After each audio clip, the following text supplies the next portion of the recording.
की मेहनत और समर्पण का प्रतिफल है। आप सभी से विनम्र अनुरोध है कि आप अपने अपने मोबाइल्स को स्विच ऑफ या साइलेंट मोड में रखें व कार्यक्रम के दौरान मोबाइल पर बात न करें एवं कार्यक्रम की गरिमा बनाए रखने में हमारा सहयोग करें। मैं आप सभी से अनुरोध करती हूँ कि कृपया अपने अपने स्थान पर खड़े होकर एकेडमिक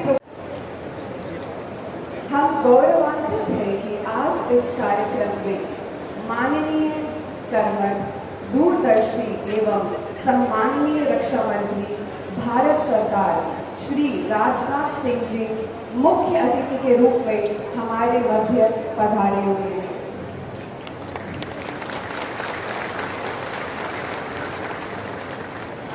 हमारा आतिथ्य स्वीकार करने के लिए हम उनके आभारी हैं। मंच पर आसीन महानुभावों में आज हमारे बीच श्री हेमंत शर्मा जी, नोएडा इंटरनेशनल यूनिवर्सिटी के संस्थापक, विधायक बरौली अलीगढ़, पूर्व कैबिनेट मंत्री उत्तर प्रदेश माननीय श्री ठाकुर जयवीर सिंह जी,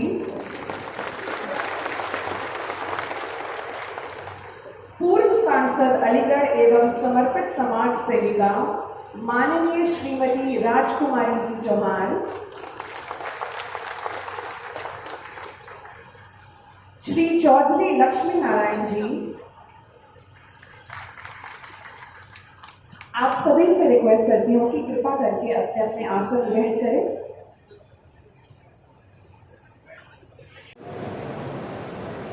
पूर्व डीजीपी उत्तर प्रदेश पुलिस एवं नोएडा इंटरनेशनल यूनिवर्सिटी के chancellor doctor Vikram Singh ji, chairman doctor Devesh Kumar Singh ji, pro chancellor Shri Abhimanyu Singh ji, vice chancellor professor doctor Uma Bhagwat ji एवं रजिस्ट्रार डॉक्टर मुकेश पराशर उपस्थित हैं। आप सभी का स्वागत है मंच पर। अब मैं आप सभी से अनुरोध राजनाथ सिंह जी, श्रीमती राजकुमारी चौहान जी, श्री देवेश सिंह जी एवं श्री अभिमन्यु सिंह जी से निवेदन करती हूँ कि वे दीप प्रज्वलन कर दीक्षांत समारोह 2026 का शुभ आरंभ करने के लिए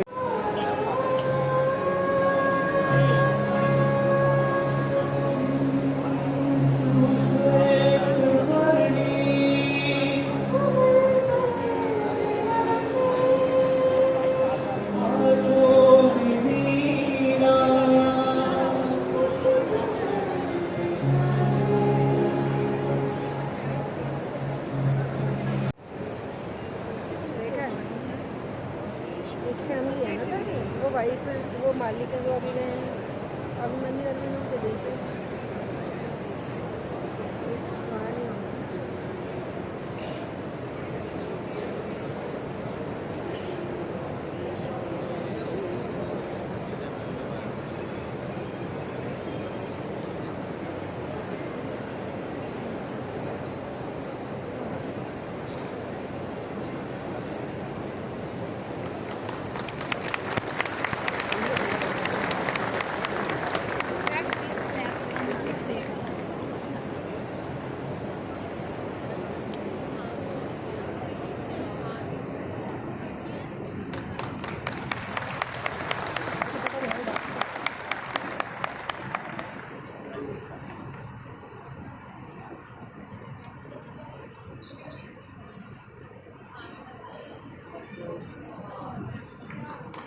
मैं आप सभी से दरख्वास्त करूंगी कि हमारे माननीय मुख्य अतिथि श्री राजनाथ सिंह जी के लिए जोरदार तालियां होनी चाहिए।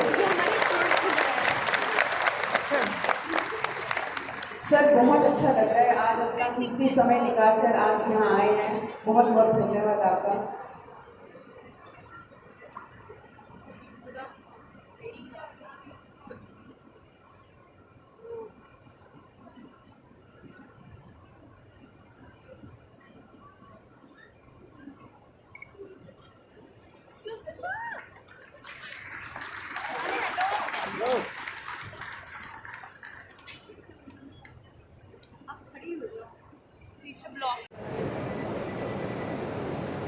श्री हेमंत शर्मा जी का स्वागत करते हैं।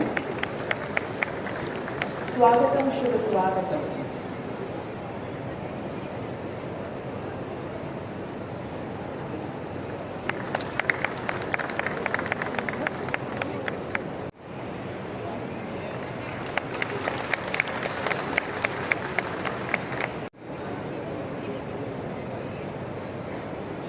श्री चौधरी लक्ष्मी नारायण जी का स्वागत करते हैं। यूनिवर्सिटी की vice chancellor professor doctor Uma Bhardwaj ji से अनुरोध करूंगी कि वे माननीय श्रीमती राजकुमारी जी चौहान को पुष्पगुच्छ एवं स्मृति चिन्ह प्रस्तुत कर उनका स्वागत करें। श्रीमती राजकुमारी जी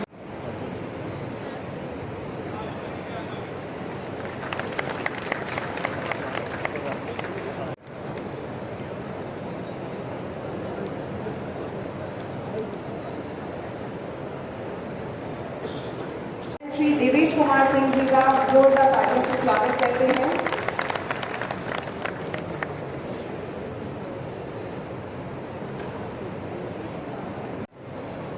बाबू जयवीर सिंह जी पूर्व सांसद और जो इस दीक्षांत समारोह के कार्यक्रम की अध्यक्षता कर रही हैं श्रीमती राजकुमारी जी चौहान, हमारे उत्तर प्रदेश सरकार के वरिष्ठ मंत्री, हमारे मित्र चौधरी लक्ष्मी नारायण जी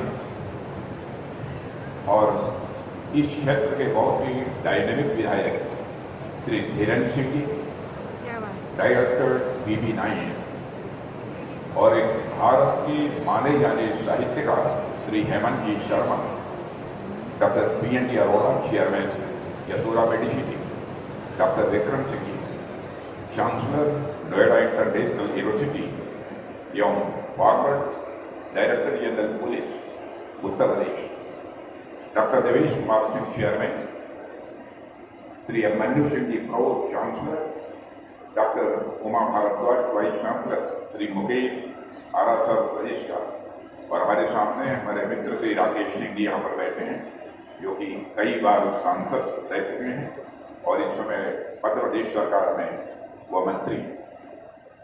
इस विश्वविद्यालय के सभी सम्मानित शिक्षक हैं और मेरे प्रिय छात्रों,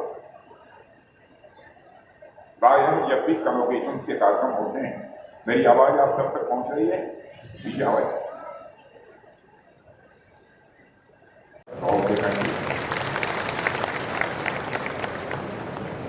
पहले के कंपैरिजन में अब जाना मैंने थोड़ा कम कर दिया, लेकिन हमारे मित्र जयवीर सिंह जी का आग्रह था कि नहीं, हमारे विश्वविद्यालय में आपको आना ही आना है। और जब मैं भारत का गृह मंत्री था तभी से आपका आग्रह रहा, लेकिन मैंने देखा कि लंबा समय गुजर गया है, अब उनके आग्रह को डालना यह धृष्टता होगी, इसलिए मैंने सहज रूप से इस कार्यक्रम में आने के लिए मैं सबसे पहले उन सारे छात्रों को अपनी हार्दिक बधाई देना चाहता हूं जो आज डिग्री हासिल कर रहे हैं।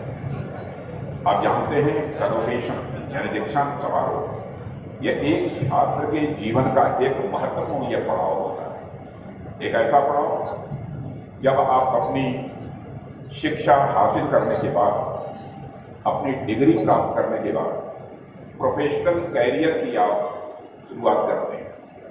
मैं आप सभी को इस नई जर्नी के लिए हार्दिक शुभकामनाएं देता हूं। मेरे बच्चे, इस यात्रा के लिए आपको तैयार करने में आपके गुरुजन यानी आपके टीचर, आपके माता पिता और परिवार के सारे सदस्यों का जो कंट्रीब्यूशन रहा है, उसके लिए मैं उनके प्रति कृतज्ञता व्यक्त करता हूं। लेकिन आप सबसे भी मैं अनुरोध करना चाहूँगा कि अपने गुरुजनों, अपने माता पिता और अपने परिवार के जो भी वरिष्ठ हों, उनके प्रति कृतज्ञता ज्ञापित करना या ज्ञापित करना, ग्रेटिट्यूड एक्सप्रेस करना, यह कभी भूलिएगा मत। सदैव उन्हें याद रखें। बच्चों, आप सब जानते हैं कि मैं जिस जनरेशन से आता हूँ, जिस पीढ़ी से आता हूँ, उसे बेबी बूमर कहा जाता है, बेबी बूमर। और आज की जो जनरेशन है उसको जेन जी कहा जाता है। इस बीच में कई और पीढ़ियां भी आई हैं और हर पीढ़ी अपने को बेहतर मानती है और यह स्वाभाविक भी है। लेकिन मैं आज आपसे कुछ अलग कहना चाहता हूं। आपकी पीढ़ी सबसे लेटेस्ट है और मैं मानता हूं कि आपकी पीढ़ी सबसे बेस्ट है। साथियों, जेन जी के बारे में लोगों की धारणा अक्सर गलत होती है। उन्हें लेजी या इनटाइटल्ड कहा जाता है। आजकल की जनरेशन को जेन जी कहकर पुकारते हैं, लेकिन मैं मानता हूं सच्चाई इससे पूरी तरह से अलग है। मैं मानता हूं कि आपकी जनरेशन सेल्फ ड्रिवन है, अपने फैसले खुद लेती है। आपकी जनरेशन कोलैबोरेशन में विश्वास करती है और आपकी जनरेशन डाइवर्सिटी को यानी विविधता को एक्सेप्ट करती है। आप समस्याओं के समाधान के लिए प्रैक्टिकल सोच रखते हैं, आपके अंदर फ्लेक्सिबिलिटी है, आप ऑटोनॉमी चाहते हैं, आप अपने प्रति अकाउंटेबल भी हैं, आप काम को अपने तरीके से और बेहतर ढंग से करना चाहते हैं। यह आपका स्वभाव है और बराबर आप जैसे छात्र एथेंटिसिटी को यह महत्व देते हैं। मेरे बच्चों, एक बड़े विचारक थे ऑगस्ट कॉम्ट, उनका नाम संभवतः आपने सुना होगा। डेमोक्रेसी इज डेस्टिनी, यानी किसी भी देश का भविष्य उसकी आबादी की संरचना से तय होता है। उन्होंने लिखा था, भारत दुनिया का सबसे युवा देश, हमारी 60% पॉपुलेशन 30 ईयर्स से कम आयु की है। और यह सिर्फ एक स्टैटिस्टिक नहीं है, बल्कि मैं मानता हूं यह सच है और सच होने के साथ साथ यह अपने आप में एक शक्ति भी है। मेरे बच्चों, इस शक्ति को सही दिशा तब मिलती है जब यह अनुभव के साथ जुड़ जाती है। इसलिए यह एक असाधारण अवसर भी है इंटर जनरेशनल कोलैबोरेशन करने का। और जिस पीढ़ी से मैं आता हूं उसमें अनुशासन, धैर्य और स्थिरता पर विशेष बल दिया जाता था और आपकी पीढ़ी इनोवेशन और एडॉप्टेबिलिटी पर ही विशेष बल देगी। जब दोनों जनरेशन की ताकत मिलेगी तो विकास की गति और तेज होगी, यह मेरा पक्का विश्वास है। जब अनुभव और ऊर्जा मिलेगी, जब परंपरा और आधुनिकता साथ चलेगी, तब निश्चित रूप से हम जैसा एक बेहतर समाज बनाना चाहते हैं वैसा बेहतर समाज बनाने में पूरी तरह से कामयाब होंगे। मेरे प्रिय विद्यार्थियों, अक्सर कन्वोकेशंस में महान लोगों के जीवन के प्रेरणादायक इंस्पायरिंग जो स्टोरीज होती हैं वह सुनाई जाती है। उनकी सफलता और असफलता की भी कहानियां सुनाई जाती हैं। मैं यह मानता हूं दूसरों की कहानियां तो सुनना अच्छा है, उनसे सीखना भी यह आवश्यक है, लेकिन सबसे महत्वपूर्ण यह है हम खुद की कहानी लिखें। आपकी परिस्थितियां, आपके संघर्ष और आपके सपने, ये सभी आपसे अलग बनाते हैं। इसलिए आप अपनी क्षमताओं को पहचानें, अपनी शक्तियों को भी आप पहचानें और फिर काम करें। जैसे हनुमान जी के पास अपार शक्ति थी, लेकिन वे अपनी शक्तियों को भूल गए। तब जामवंत जी ने उन्हें शक्ति का स्मरण कराया और फिर हनुमान जी एक छलांग में समुद्र लांघ गए थे और फिर हनुमान जी एक छलांग में वह समुद्र लांघ गए थे। जैसे हनुमान जी को उनको उनकी शक्ति की याद दिलानी पड़ी थी, वैसे ही हमें भी खुद को याद दिलाना होगा कि हम क्या कर सकते हैं। और बच्चों, मैं आपके बारे में कह सकता हूँ, आज की जनकी जनरेशन के बारे में मैं जानता हूँ, एक बार बस संकल्प कर लें, बड़े से बड़े लक्ष्य को वह जीवन में हासिल कर सकते हैं। आज से 4 दिन बाद 14 अप्रैल 14 अप्रैल ये बाबा साहब भीमराव अम्बेडकर की जयंती। बाबा साहब को बचपन में बहुत सारे डिस्क्रिमिनेशन, भेदभाव का सामना करना पड़ा, उनके साथ इनजस्टिस, अन्याय हुआ, लेकिन स्कूल में एक कॉमन नल से पानी तक भी उन्हें नहीं पीने दिया जाता था। उनके जीवन में हर कदम पर बहुत सारी बाधाएं भी आई, लेकिन उन्होंने जिंदगी में कभी हार नहीं मानी और उन्होंने शिक्षा व संघर्ष के दम पर आप देख रहे हैं कि इतिहास बदलने का काम बाबा साहब भीमराव अम्बेडकर ने।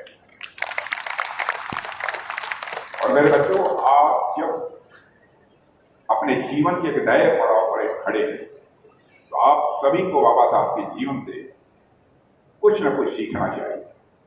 आपको भी अनेक मुश्किलों का सामना करना पड़ सकता है, लेकिन हार मानना यह विकल्प किसी भी सूरत में नहीं हो सकता है। बस हिम्मत के साथ आपको आगे बढ़ते जाना है। मेरे प्रिय छात्रों, एक बहुत ही इंस्पायरिंग, बहुत ही प्रेरणादायक एक पुस्तक है द एल्केमिस्ट, जिसे आप में से कई लोगों ने पढ़ा होगा। और इस पुस्तक में एक बेहद सुंदर कहानी आती है। एक व्यापारी अपने बेटे को दुनिया के सबसे ज्ञानी व्यक्ति के पास खुशी का रहस्य, मिस्ट्री ऑफ हैप्पीनेस, जानने के लिए भेजता है। लंबी यात्रा के बाद वह युवक उस ज्ञानी के महल में पहुंचता है। युवक ज्ञानी व्यक्ति से पूछता है, यह बताओ असली खुशी क्या है, रियल हैप्पीनेस क्या है? वह ज्ञानी व्यक्ति उसको तुरंत उत्तर देने के बजाय उसे एक चम्मच में, एक स्पून में तेल भर कर देता है और यह कहता है कि पहले जाओ और ये पूरा महल, पूरा पैलेस घूम कर आओ, लेकिन ध्यान रखना एक चम्मच का तेल किसी भी सूरत में गिरना नहीं चाहिए।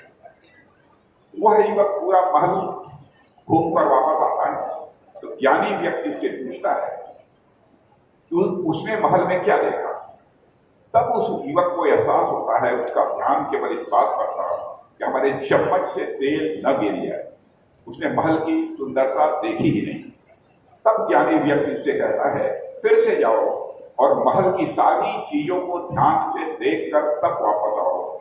और इस बार वह युवक महल की अद्भुत कलाकृतियां, बगीचे और हर एक सुंदर चीज को ध्यान से देखता है, लेकिन जब लौट कर आता है तो चम्मच से तेल पूरी तरह से गिर चुका होता है। तब ज्ञानी व्यक्ति मुस्कुराकर कहता है, खुशी का असली रहस्य यही है कि आप दुनिया की सभी सुंदरताओं को देखें, अपने सपनों का पीछा भी करें, जीवन का आनंद भी लें, लेकिन साथ ही अपने कर्तव्यों और जिम्मेदारियों को कभी भी न भूलें। यही संतुलन,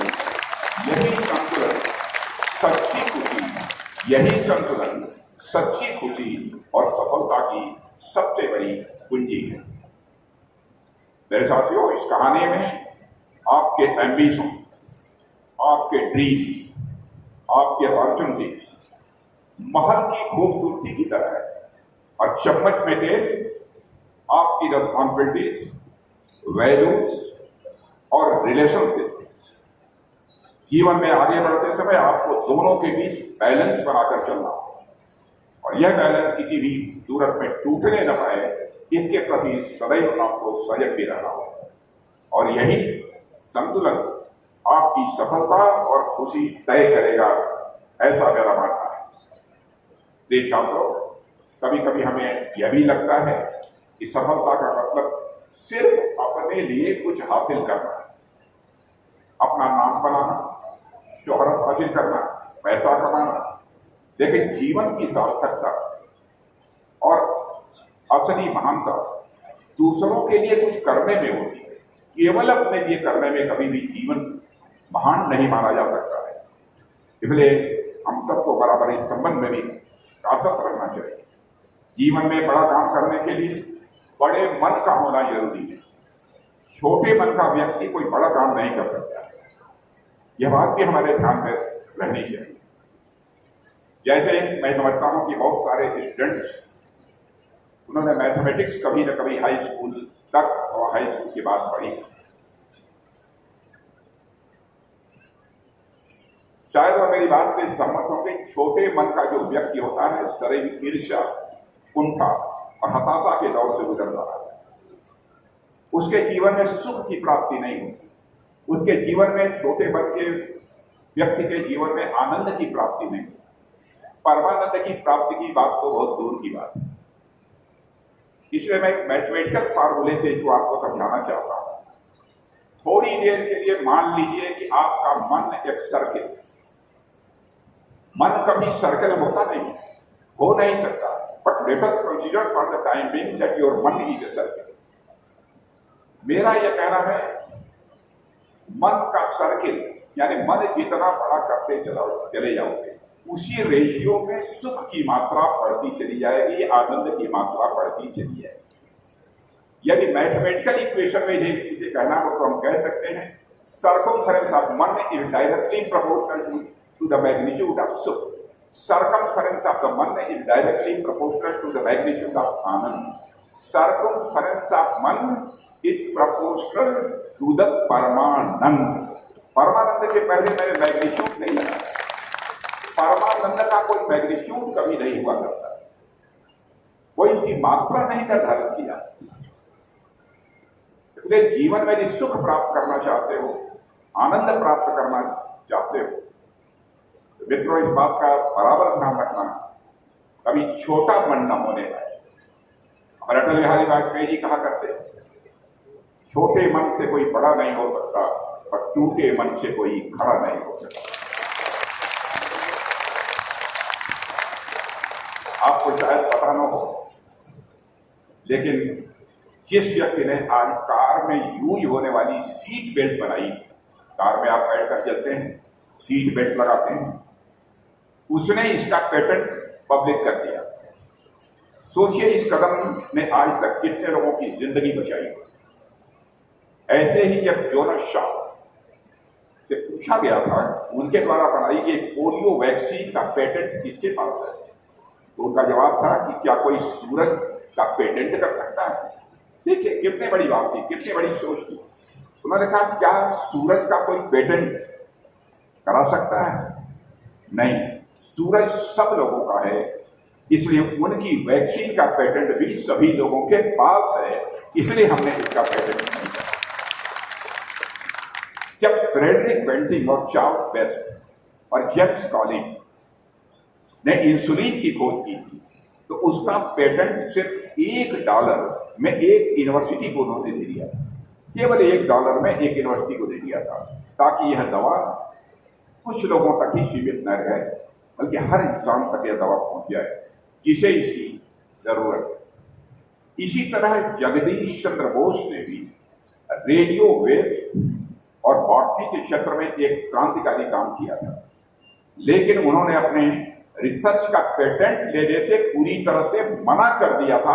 आप कल्पना करिए कि यह कितने बड़े मन के लोग। उनका मानना था ज्ञान किसी एक व्यक्ति की संपत्ति नहीं है, वह पूरे देश की, पूरे विश्व की मानवता की धरोहर है। इसलिए जो कुछ भी हमने रिसर्च किया है, उस पेटेंट का एक कौड़ी भी मैं नहीं लूंगा। मेरे बच्चों, इससे हमें यह सीख मिलती है, जब आप अपनी जिंदगी में आगे बढ़ें, कुछ नया बनाएं, कुछ हासिल करें, तो एक बार यह जरूर से सोचें क्या यह सिर्फ मेरे लिए है या इससे दुनिया भी कुछ बेहतर हो सकती है। क्योंकि अंत में सबसे बड़ी सफलता वही है जो सिर्फ आपकी नहीं बल्कि सबकी हो, यानी साझी।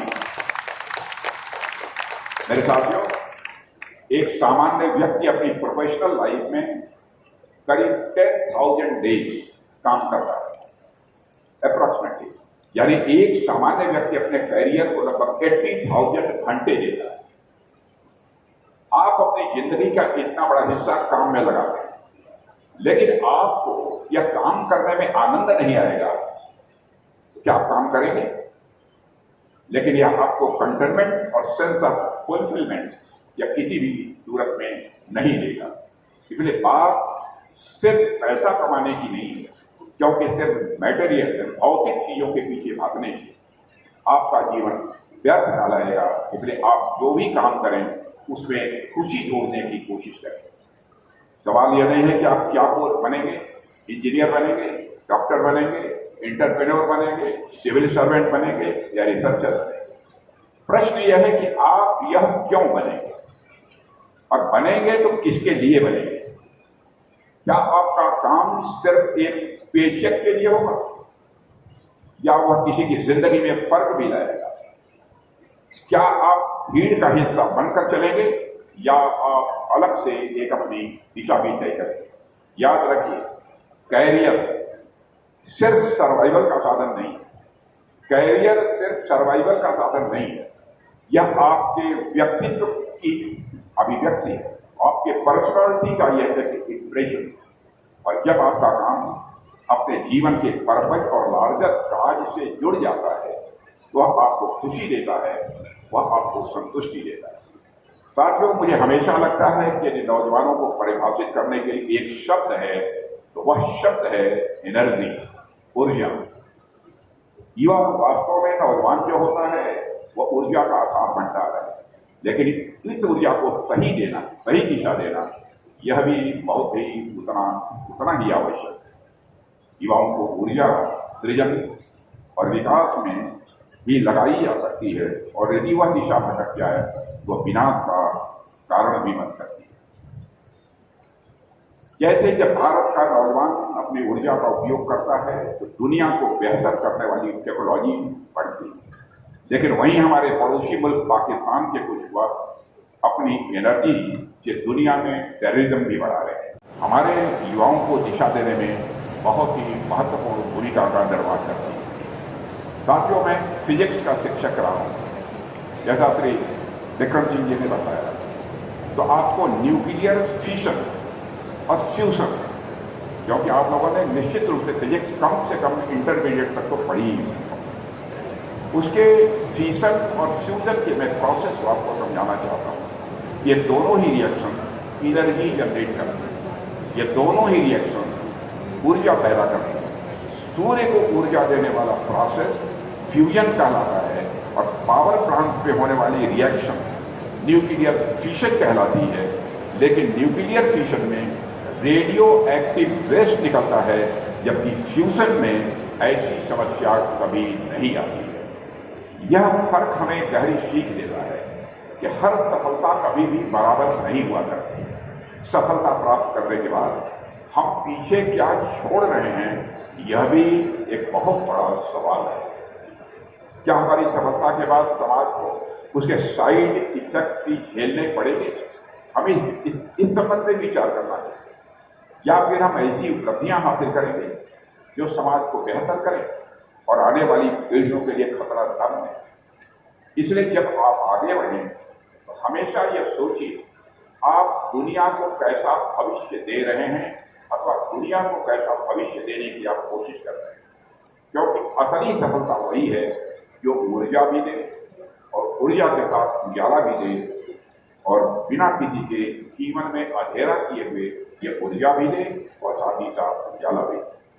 देवी और सज्जनों, आज टेक्नोलॉजी का जमाना है, और हम फोर्थ इंडस्ट्रियल रिवॉल्यूशन के दौर से इस समय गुजर रहे हैं। लेकिन ऐसा लगता है टेक्नोलॉजी अपना पर्पज ही खोती जा रही है। दुनिया के ज्यादातर बुद्धिमान लोग सिर्फ कॉमर्शियल इंटरेस्ट के लिए काम कर रहे हैं। टेक्नोलॉजी और टैलेंट का उपयोग इंसान की जिंदगी को बेहतर बनाने में कम और प्रॉफिट जनरेट करने में ज्यादा हो रहा है। इसे एक उदाहरण के रूप में आप समझिए, एक कंपनी के वैज्ञानिक आर्टिफिशियल इंटेलिजेंस की मदद से गंभीर बीमारियों की दवा बनाने पर काम कर रहे हैं। लेकिन उस कंपनी के मालिकों उन वैज्ञानिकों से उनके सारे संसाधन ले लिए और उन लोगों को दे दिए जो चैटबॉट बनाने के काम में लगे थे, वो उनको दे दिए। यानी जिस आर्टिफिशियल इंटेलिजेंस का उपयोग मानव जीवन को बचाने के लिए किया जा सकता था, उसका इस्तेमाल पूरी तरह से कंज्यूमर प्रोडक्ट बनाने पर किया जाता है। मैं यह नहीं कह रहा हूं कॉमर्शियल एक्टिविटी करना या कंज्यूमर प्रोडक्ट्स बनाना यह अपने आप में गलत है, मैं इसकी वकालत नहीं कर रहा। वेल्थ जनरेशन और प्रॉस्पेरिटी ये अत्यंत आवश्यक है, इंडिस्पेंसेबल है। लेकिन समस्या तब तो होती है जब हम कॉमर्स को सोशल काज से ऊपर रख देते हैं और प्रॉफिट को लार्जर गुड्स से ज्यादा हम प्रायोरिटी देते हैं।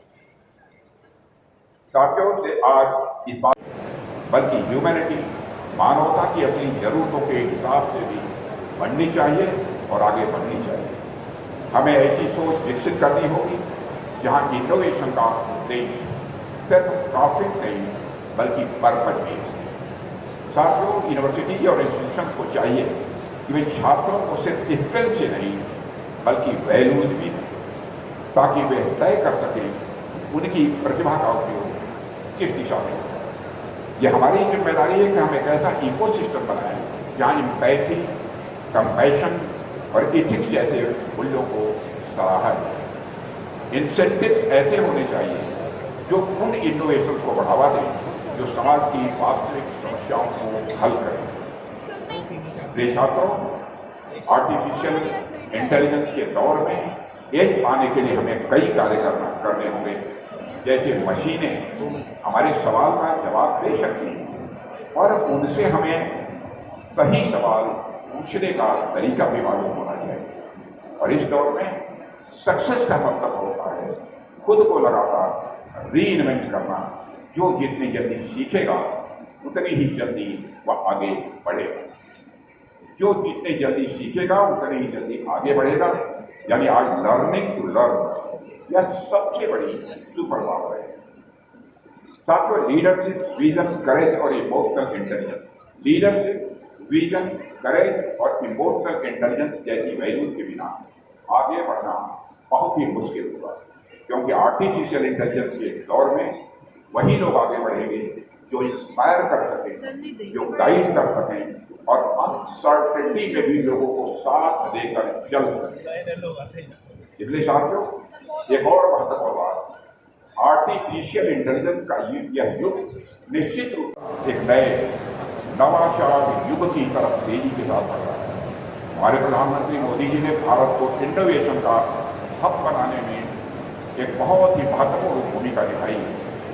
पिछले डिकेड्स भारत का रिसर्च एंड डेवलपमेंट एक्सपेंडिचर पिछले डिकेड्स के कंपैरिजन में आज लगभग 2 गुना हो गया है।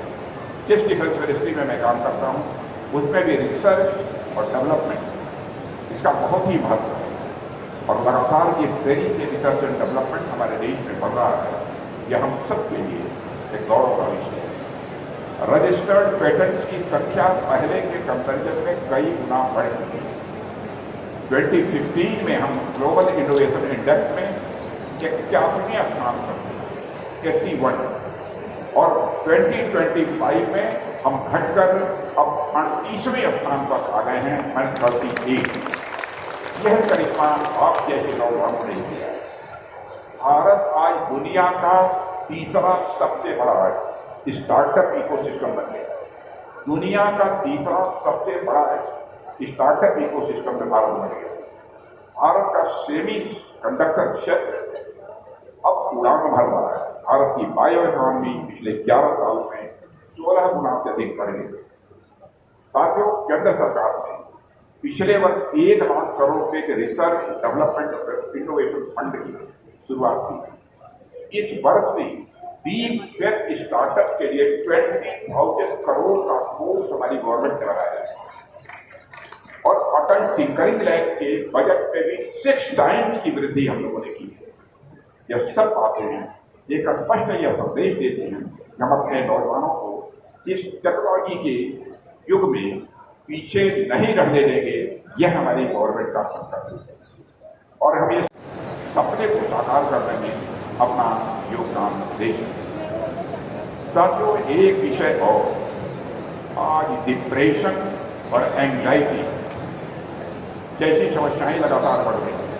मैंने देखा है, स्वयं अपनी आंखों से देखा है, बहुत सारे नौजवान इसके शिकार हो रहे हैं।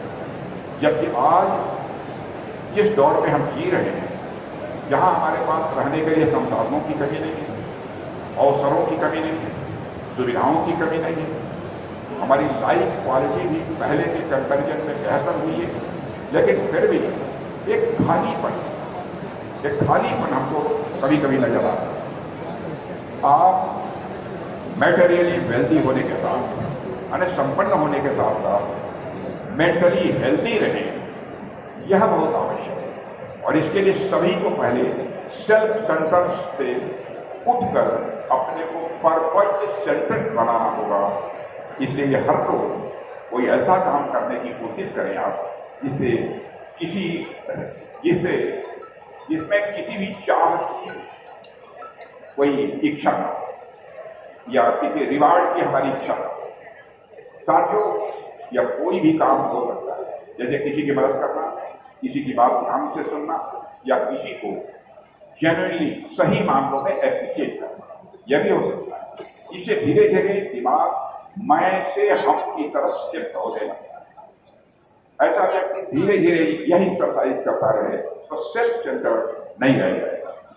दूसरा, रियल कनेक्शंस पर काम करना आवश्यक है।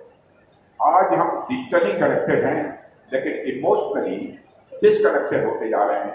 कोशिश करें कि हर दिन किसी अपने से बिना किसी डिस्ट्रैक्शन की बात करें, और जब आप खुलकर बात करते हैं तो स्वाभाविक रूप से सेंस ऑफ बिलोंगिंग होती ही होगी। तीसरा है ग्रेटिट्यूड यानी कृतज्ञता। आप एक ग्रेटिट्यूड आप इसके लिए आभारी हैं, इसके प्रति आभारी हैं, इसके लिए आप थैंकफुल हैं। इससे उन चीज़ों पर ध्यान जाता है जो आपके पास है, न कि उन पर जो आपके पास नहीं है। और सबसे महत्वपूर्ण बात जिस ओर आपका मैं ध्यान आकर्षित करना चाहता हूँ, चरित्र का, कैरेक्टर सबसे बड़ी चीज। माने बहुत अच्छे कपड़े पहन लेना, वेल ड्रेस्ड होना कहीं जाने के लिए, लेकिन आप चरित्रहीन हैं, आपके पास जो कैरेक्टर होना चाहिए वो नहीं है, तो मैं समझता हूँ कि इसमें जीवन की सार्थकता नहीं है। मैं एक प्रसंग आपको सुनाना चाहता हूँ। स्वामी विवेकानंद प्रायः दुनिया के दूसरे देशों में धर्मोपदेश करने के लिए जाते थे, अथवा कोई ऐसा कोई सम्मेलन होता था धार्मिक विषयों पर, उसमें भी वो पार्टिसिपेट करते थे, वहाँ जाकर। एक सम्मेलन में भाग लेने के लिए गए, सम्मेलन में पहुँचने में थोड़ा विलंब हुआ, वह अन्य लोगों के साथ पीछे बैठ गए। एक दुनिया के किसी देश के कोई संत थे, उन्होंने जब स्वामी विवेकानंद के ड्रेस को देखा, जल्दी जल्दी में गए थे, वेल ड्रेस्ड, उनको लगा कि जैसा वेल ड्रेस्ड इस कॉन्फ्रेंस में आने के लिए उनको होना चाहिए वह नहीं है, तो वो स्वामी विवेकानंद की तरफ देखकर मुस्कराए। स्वामी विवेकानंद ने समझ लिया कि हमारे ड्रेस को देखकर ये मुस्करा रहे हैं, लेकिन जब स्वामी विवेकानंद खड़े हुए बोलने के लिए, तो उन्होंने बोलते हुए कहा, उनकी तरफ इशारा करते हुए कि in your country tailor makes the man but in our country character makes the man. यह स्वामी विवेकानंद।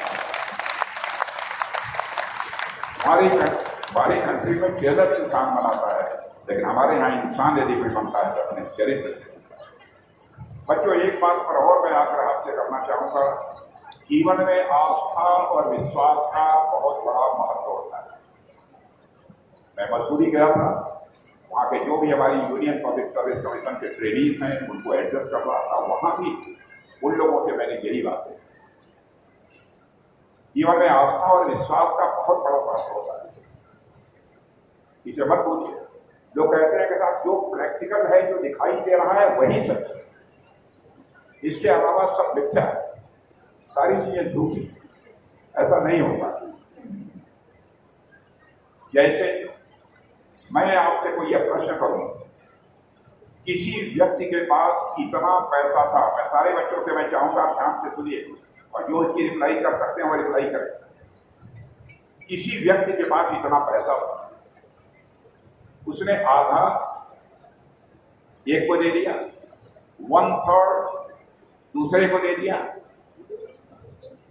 और उसके बाद उसके बावजूद क्या 100 जाएगा, उस नंबर की वैल्यू कम हो जाएगी। जैसे अहंकार के हाथ के ऊपर लगा हुआ पॉइंट 1 के पहले लगा दीजिए तो 0.1 हो जाता है। अब 0.1 = 1/10। आपकी वैल्यू जितनी है उससे 10 गुना कम हो जाएगी। अहंकार से भी हमको जिंदगी में बराबर बचते रहने की कोशिश करनी चाहिए। यह मेरा आप सभी से अनुरोध है।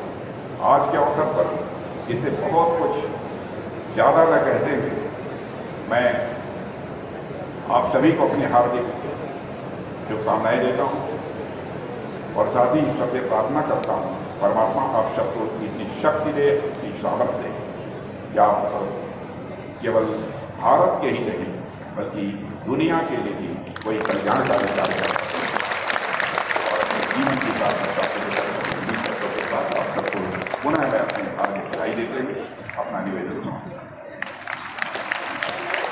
आइए दोस्तों, हम सभी मिलकर एक बार फिर से हमारे परम सम्माननीय रक्षा मंत्री श्री राजनाथ सिंह का जोरदार तालियों से धन्यवाद करेंगे।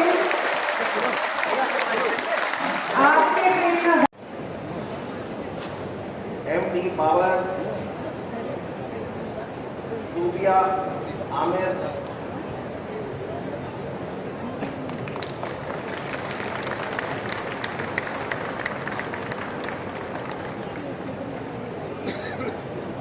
सूबिया आमिर,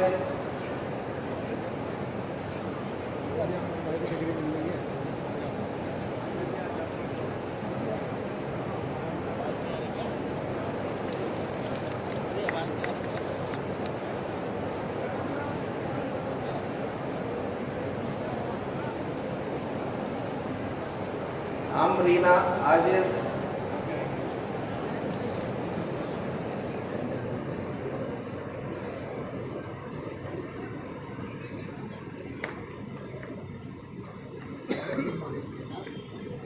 शीतल चौहान,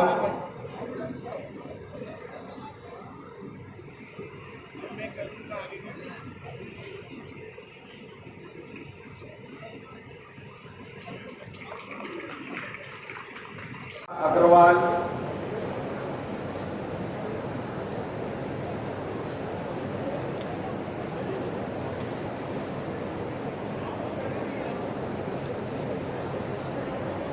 सोनी सिंह,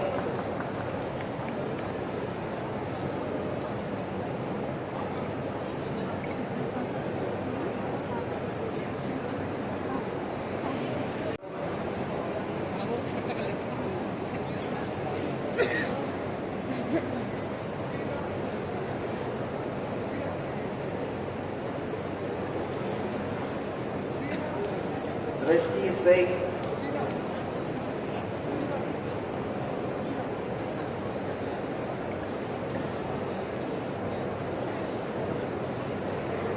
सुनिका अधिकारी,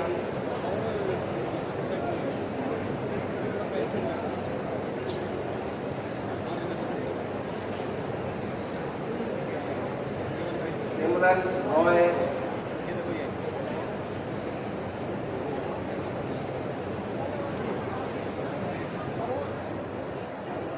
मानवी चंद्रा,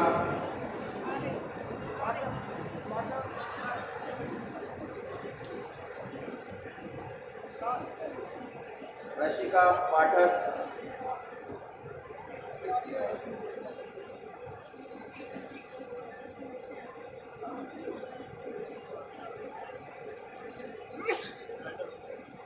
सिया रावत,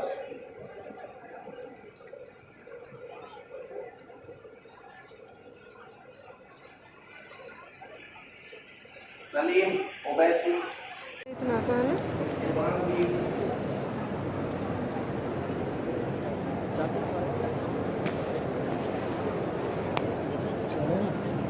जैद अहमद वानी,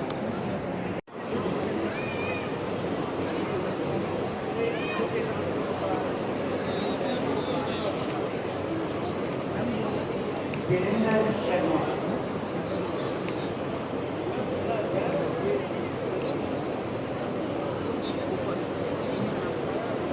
उत्तर प्रदेश के एक प्रतिष्ठित राजनेता हैं। आप एक किसान परिवार में पैदा हुए। आप स्वयं श्री ठाकुर प्रताप सिंह जी के सबसे कनिष्ठ पुत्र हैं। गांव से प्रारंभिक शिक्षा एवं कृषि कार्य में पारंगत होने के आपने बीएससी, एमएससी, बीएड एवं एलएलबी की उच्च शिक्षा प्राप्त की। विद्यार्थी जीवन में भी वे लोकप्रिय छात्र नेता रहे हैं। तदुपरांत श्री ठाकुर जयवीर प्रताप सिंह जी अलीगढ़ के एक प्रमुख युवा नेता रूप में अपनी पहचान बनाई है। आपने उत्तर प्रदेश में 2 बार कैबिनेट मंत्री के रूप में प्रदेश को अपनी सेवाएं प्रदान की है। आप सन 2002 में अब तक निरंतर 5 बार विधायक रहे हैं।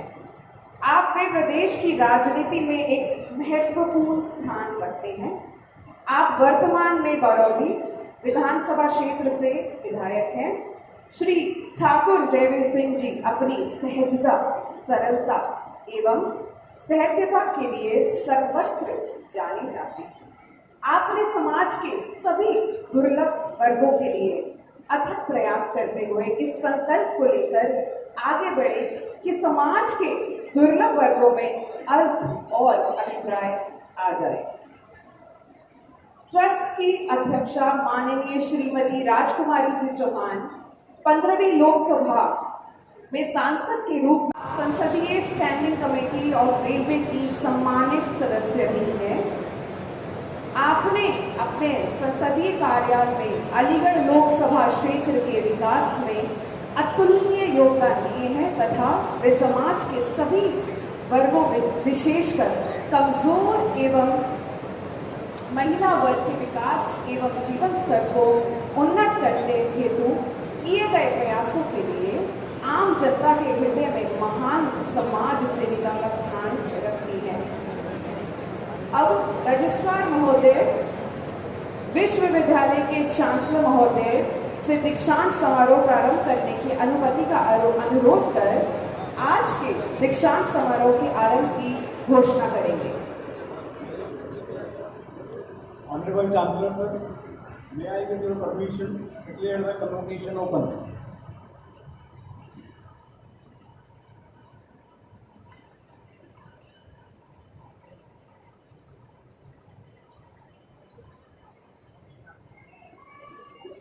डॉक्टर उमा भारद्वाज एक प्रतिष्ठित एकेडमिक लीडर और अनुभवी शोधकर्ता है जिनके पास उच्च शिक्षा में 3 दशकों से अधिक का अनुभव है।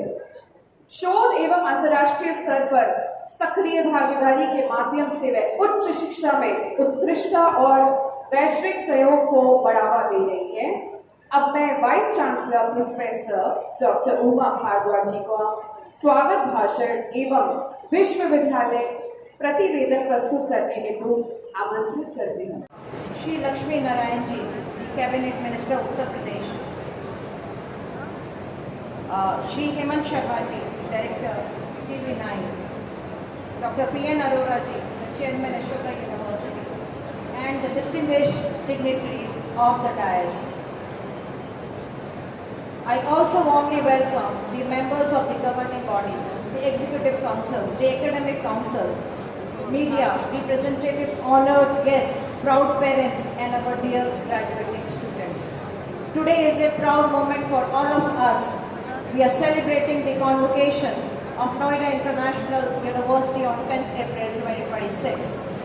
अब मैं विश्वविद्यालय के चांसलर डॉक्टर विक्रम सिंह जी से अनुरोध करूंगी कि वे उपाधि प्राप्त करने वाले छात्रों को अपनी शुभकामनाएं दें।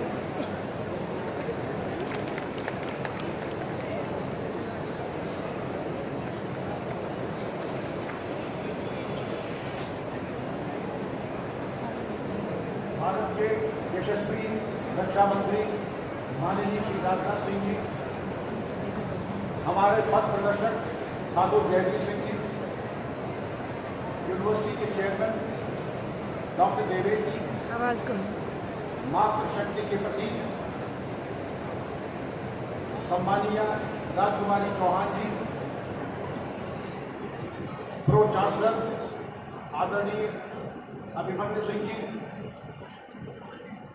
मध्य प्रदेश के प्रतिष्ठित मंत्री श्री राकेश सिंह जी, माननीय विधायक श्री धीरेन्द्र सिंह जी, प्रदेश के मंत्री चौधरी लक्ष्मी नारायण जी, डॉक्टर PN अरोड़ा जी, आप सबका इस सारस्वत सभा में हृदय से स्वागत है। और दीक्षांत समारोह आपके जीवन का एक अत्यंत महत्वपूर्ण एक घटनाक्रम है। और आज इससे बड़ा अहोभाग्य क्या हो सकता है कि देश के यशस्वी रक्षा मंत्री जी आज की आपकी सभा के मुख्य अतिथि हैं।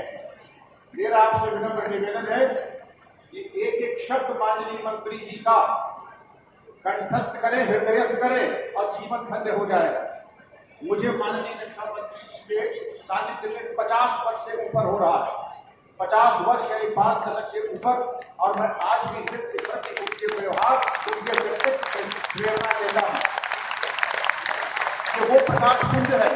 अगर आप देखें, आपका व्यक्तित्व भारत ही नहीं, अड़ोस पड़ोस में जिनकी एक कुत्सित विचारधारा है हमारे बारे में, सब भयाक्रांत केवल एक नाम से, हमारे रक्षा मंत्री श्री राजनाथ सिंह जी।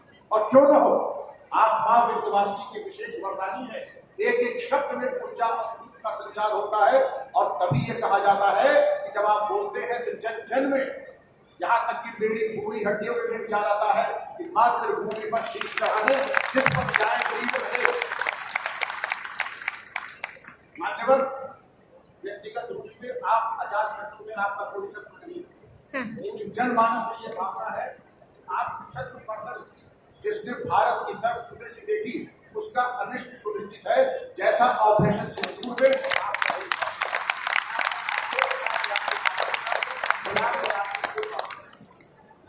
आपको जयवीर सिंह साहब एक मिसाल है, एक कर्मयोगी हैं। आपके समक्ष जो अस्पताल खड़ा है 900 बेड का, कोविड की महामारी में आपने करोड़ों रुपए खर्च किया और 1 रुपए का भी आपने कभी किसी से तकाजा नहीं किया, न व्यक्तियों से न सरकार। बच्चों के छात्रवृत्ति और फीस भरने का सामर्थ्य नहीं था, आपने वो 4-5 करोड़ रुपए भी माफ कर दिए। आपने केवल हमको एक आदेश दिया है, तुम हमसे पैसा मत मांगो, हमें 1 रुपया मत दो, हमें 1 रुपया मत दो। और आज तक 16 साल में उन्होंने 1 रुपया यूनिवर्सिटी से नहीं दिया है। ऐसे कर्मयोगी राजकुमारी जी, ठाकुर जयवीर सिंह जी, उनको बहुत बहुत उनको नमन और उनको प्रणाम। निस्वार्थ सेवा को मूर्ति रूप देने में ठाकुर जयवीर सिंह साहब ने एक मिसाल कायम की है जो कि अनुकरणीय है। Now my dear students, you are at the best possible place and you must thank your stars that you have a chairman, Dr. Devesh Singh ji, Dr. Sadhu Singh ji, Pro-Chancellor Abhimanyu Singh ji, and to be at the best place you really have to try very hard. Your university has 165 international and national collaborations. It has NAAC A+ grading and it has done wonderfully well.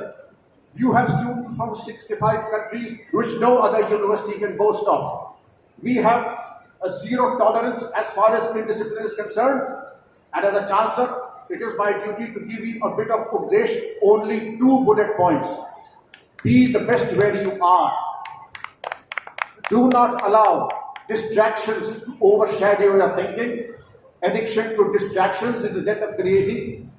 And in the Bhagavad Gita, Bhagavan says, chapter 2, verse 69, Ya nisha sarvabhutanam tasyam jagrata sanyami. When the world sleeps, the yogi keeps awake and is aware of all the distractions. योद्धाओं के लिए distractions नहीं बने हैं। योद्धाओं के लिए तमाम ये आमोद प्रमोद के जो मार्ग हैं, योद्धाओं के लिए, विद्यार्थियों के लिए नहीं है। आपका जीवन तपश्चर्य है, और जो आपके सामने माननीय रक्षा मंत्री जी, ठाकुर जयवीर जी, डॉक्टर देवेश जी, ये तपश्चर्य की मूर्ति स्वरूप आपके सामने है। अगर 1% भी हमने आपसे ग्रहण कर लिया तो हम धन्य हो जाएंगे। तो मैं मानूं आप ग्रहण करेंगे, नहीं करेंगे? बहुत अच्छी बात। अब एक सूत्र हितोपदेश का देकर मैं अपनी बात को समाप्त करता हूं। आपकी कामयाबी का सूत्र है, मुझे भी बड़ा लाभ मिला, उत्साह संपन्ने अदीर्घ सूत्रम क्रिया विदध्यम व्यसने आसक्तम शूरम दृढ़म कृतज्ञम च लक्ष्मी सदा निवासते। आप अगर शूरवीर हो, दृढ़ हो, अपने आप प्रोफेशनली कॉम्पिटेंट हो, और आपके अंदर परमात्मा के लिए नमन है और अहोभाव है, तो मां लक्ष्मी स्वयं आकर के आपका पैन नंबर पूछ के आपके घर में निवास करेंगे। जय हिंद, वंदे मातरम। और शानदार, सरकार हमेशा रहे। डॉक्टर विक्रम सिंह के लिए एक बार फिर से जोरदार तालियां बजाइए। हम सभी मिलकर विश्वविद्यालय के प्रो चांसलर श्री अभिमन्यु सिंह जी यूके के कोवेंट्री यूनिवर्सिटी से इंटरनेशनल बिजनेस में स्नातकोत्तर की उपाधि प्राप्त किए हैं। आपकी कुशल नेतृत्व क्षमता एवं अभिनव विचारों से विश्वविद्यालय प्रगति के पथ पर अग्रसर है। अब मैं विश्वविद्यालय के मुख्य अतिथि माननीय रक्षा मंत्री जी को हम सभी लोग सुनने के लिए बेसब्री से इंतजार कर रहे हैं और मैं फिर पुनः माननीय रक्षा मंत्री जी को उनकी उपस्थिति के लिए मैं उनका आभार व्यक्त करता हूं। जय हिंद, जय भारत। ने चिकित्सा विज्ञान में उपाधि प्राप्त की है। आप विगत 11 वर्षों से नोएडा इंटरनेशनल यूनिवर्सिटी एवं निम्स मेडिकल कॉलेज के चेयरमैन के रूप विश्वविद्यालय के सर्वांगीण विकास में अपना सतत योगदान दे रहे हैं।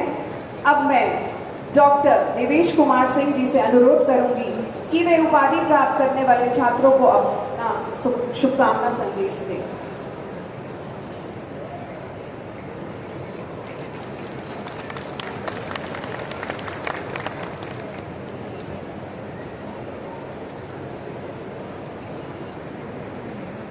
Very good morning to everyone. I would like to extend my warm welcome to our respected chief guest, Honorable Defence Minister of India, Shri Rajnath Singh Ji, founder of NIU, Shri Thakur Jaivir Singh Ji, Shri Hemant Sharma Ji, President of the Trust, Rajkumar Chaudhary, Shri Dhirendra Singh Ji, MLA Jewar, Dr. P. Arora Ji, Chairman Yashoda Medicity, faculty, staff, dear students and proud parents. We all are here to celebrate you, our passing out graduates and postgraduates. Your hard work, dedication and patience has brought you to this important milestone in your life. This achievement is a result of your years of efforts, which has transformed your aspirations into your actions and your dreams into your degrees. This august occasion fills us with pride, gratitude and hope for the future. Today I feel very honored to share the stage with our honorable chief guest, Shri Rajnath Singh Ji. Sir, your journey started from a small village in Chandoli and you went on to become the most respected leaders of this country. It is really truly inspiring for everyone.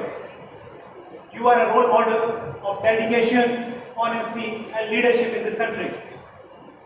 You have brilliantly executed all the responsibilities that has been conferred upon you in a very, very excellent way, most exceptional ways, while you were Chief Minister of Uttar Pradesh, as Union Minister of Agriculture, as Home Minister or as Defence Minister of India. It is very important for each one of us to know and understand about this journey.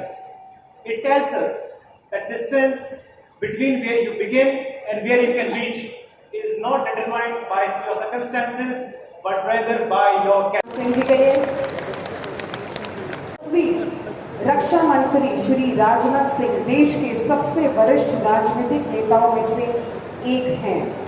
आपने मिर्जापुर उत्तर प्रदेश के post graduate college में physics विषय के lecturer के रूप में अपना career शुरू किया। आपने अपने राजनीतिक करियर की शुरुआत अखिल भारतीय विद्यार्थी परिषद के साथ एक छात्र कार्यकर्ता के रूप में की और आगे चलकर भारतीय जनता पार्टी के राष्ट्रीय अध्यक्ष बने। 1977 में आप प्रथम बार उत्तर प्रदेश विधानसभा के सदस्य निर्वाचित हुए। आप सन 1991 उत्तर प्रदेश में शिक्षा मंत्री बने। वे अपने कार्यकाल के दौरान नवंबर 19 में भूतल परिवहन मंत्री बने। अक्टूबर 2000 में आप भारत के सबसे अधिक आबादी वाले राज्य उत्तर प्रदेश के मुख्यमंत्री बने। आप 2003 में केंद्रीय कृषि मंत्री और उसके बाद खाद्य प्रसंस्करण मंत्री के रूप में आपने किसान कॉल सेंटर और कृषि आय बीमा योजना जैसी युगांतकारी परियोजनाओं का नेतृत्व किया। एक और ऐसा मुद्दा जो उनके दिल के बेहद करीब है वह है महिलाओं का सशक्तिकरण। वर्ष 2007 में बीजेपी के राष्ट्रीय अध्यक्ष के तौर पर उन्होंने पार्टी के संगठन में महिलाओं के लिए 33% आरक्षण का प्रस्ताव रखा था। 2014 में वे श्री नरेंद्र मोदी सरकार में केंद्रीय गृह मंत्री बने। वर्ष 2015 में उन्होंने सभी अर्धसैनिक बलों, जिसमें केंद्रीय औद्योगिक सुरक्षा बल भी शामिल है, उसमें महिलाओं के लिए 33% आरक्षण की घोषणा की। 2019 में उन्हें देश का रक्षा मंत्री बनाया गया। आपने अपने पद की जिम्मेदारी को निभाते हुए ऑपरेशन सिंदूर जैसे ऑपरेशन के द्वारा प्रायोजित आतंकवादी हमलों के खिलाफ सख्त संदेश दिया व एक आज के भारत को परिभाषित किया। अपने संपूर्ण सार्वजनिक जीवन में आपने विश्वसनीयता की आवश्यकता पर जोर दिया है। आपने टिप्पणी की है कि राजनेताओं के कथनी और करनी में अंतर के कारण देश की राजनीति विश्वसनीयता के संकट का सामना कर रही है और इसे रोकने की आवश्यकता है। भारत की सांस्कृतिक विरासत की महानता में दृढ़ विश्वास रखने वाले माननीय रक्षा मंत्री जी देश के युवाओं को सदैव भारत के प्राचीन इतिहास और सांस्कृतिक विरासत से प्रेरणा लेने के लिए प्रेरित करते हैं। उनका मानना है कि हमारे सभ्यतागत में मूल्यों को जाने, स्वीकार किए और उनका सम्मान किए बिना आधुनिकीकरण की कोई भी कोशिश व्यर्थ है। ऐसे महान विचारों वाले दूरदर्शी, परम देशभक्त, कठोर परिश्रमी, परम सम्माननीय रक्षा मंत्री श्री राजनाथ सिंह जी से मैं अनुरोध करती हूँ कि वे मंच पर आए और अपने अनमोल वचनों से हमें अनुग्रहित एवं प्रेरित करें।